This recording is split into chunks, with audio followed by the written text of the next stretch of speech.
qui vient à toi d'ici 7 jours. 7, signe des anges, avec le tarot de Marseille. Ok, et je pense que je vais y aller avec 3 cartes. 3 cartes. On va découvrir ce qu'elles nous disent, ces jolies petites cartes. Si tu as envie de découvrir, tu restes avec moi. Si tu n'as pas envie, tu swipes, tu fais bien comme tu veux. D'accord. On voit la deuxième. Et la petite dernière, allez. Merci, il y en a trop. Ok, je la cache, comme ça tu la verras pas. Allez, on les découvre. La première, on a la lune. La deuxième, l'étoile. Et la troisième, l'impératrice. La lune. La lune correspond plus au signe, pour le coup, du cancer. Signe d'eau, réceptif, intuitif. Et dans ça, il y a clairement le message de la personne peut-être que tu aimes, celle où tu attends peut-être un signe, un coup d'appel, une communication, quelque chose dans ce sens-là. Ce que ça me dit, c'est que dans la lumière de la lune, cette personne a des sentiments pour toi qui grandissent à chaque fois. Ça fait comme des... Tu sais, j'ai envie de te dire comme une marée. Tu sais, la marée, elle peut être plutôt forte en fonction du coef. Et bien en fait, c'est aussi des vagues émotionnelles qui parcourent la personne que tu aimes. Comme en fait la marée qui est très en lien pour le coup avec la lune. Mais surtout, en fait, c'est te dire qu'il y a un amour pour toi profondément enraciné. Quelque chose de très intense, de très fort. Mais en fait, ça le prend dans tout son être, dans chaque cellule que cette personne peut ressentir.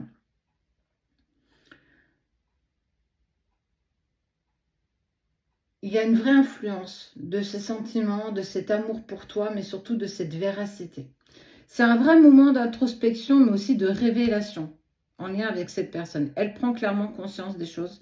Elle se révèle à lui-même ou à elle-même les sentiments les plus sincères qu'elle peut avoir clairement pour toi. Ça peut être jusqu'ici quelque chose qui a été longtemps caché, même si tu avais ce sentiment, cette intuition que tu savais qu'il savait, mais que pour le coup, je ne te le partageais pas. On est vraiment sur quelque chose de vraiment émotionnellement intense. Ça a été, pour en arriver là, un vrai voyage personnel et intérieur pour que cette personne puisse en prendre conscience. Ensuite, on a l'étoile. L'étoile, oh, je l'ai pas vue. Elle est en tenue d'Ève. L'étoile, en fait, elle est plus en lien pour le coup avec le Verseau. Cette personne qui aujourd'hui est en accord avec enfin la révélation de ses sentiments les plus intenses pour toi, prends conscience aussi de cette valeur. Tu es cette étoile dans ma pénombre, tu es cette étoile dans mon obscurité, dans ce que je traverse actuellement. Tu es toujours cette lueur qui me donne toujours cette petite poussière d'étoile et surtout de confiance, de me dire que bon, ouais, effectivement, on n'a pas fait les bonnes choses comme on devait, mais clairement, je sais que l'amour que j'ai pour toi est pur et lumineux, autant que cette étoile, en fait, j'ai envie de te dire. C'est une vraie révélation, parce qu'on n'oublie pas, la lune, l'étoile, on est vraiment dans un moment où il fait noir. Donc, ce qu'on pourrait appeler la nuit noire de l'âme. La nuit noire de l'âme permet à la personne que tu aimes, enfin, de prendre conscience de tout ce qu'elle a pour toi, de ses sentiments, de cette révélation, d'intensité, comme je te disais, que ça prend de chaque cellule, de tout son être, en tout cas à sa hauteur, ce qui peut vibrer, ce qu'il ressent profondément, en fait, pour toi. C'est sa révélation, c'est aussi sa confiance qui est retrouvée, c'est accepter de faire un état des lieux et accepter surtout l'amour que je te porte. Alors, c'est un pas de géant pour cette personne, même si parfois on peut penser que pour toi ça paraissait simple.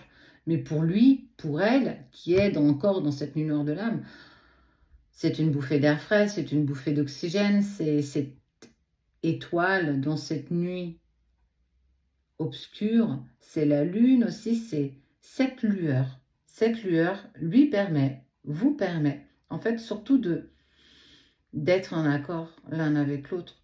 C'est un amour, c'est de l'espoir, c'est du renouveau, c'est se donner la croyance et la possibilité de peut-être repartir sur quelque chose de plus fort et de plus intense. Ici, nous avons du coup l'impératrice. L'impératrice, qu'est-ce qu'elle te dit? L'impératrice, elle est plus en signe bah, de toi, en fait. C'est plus toi. Toi, et ça, c'était l'autre. Et ça, c'est toi. Ça, c'est la terminaison, peut-être. C'est le renouveau avec toi. Tu es ma lumière, tu es ma source, tu es ma muse. Tu es cette...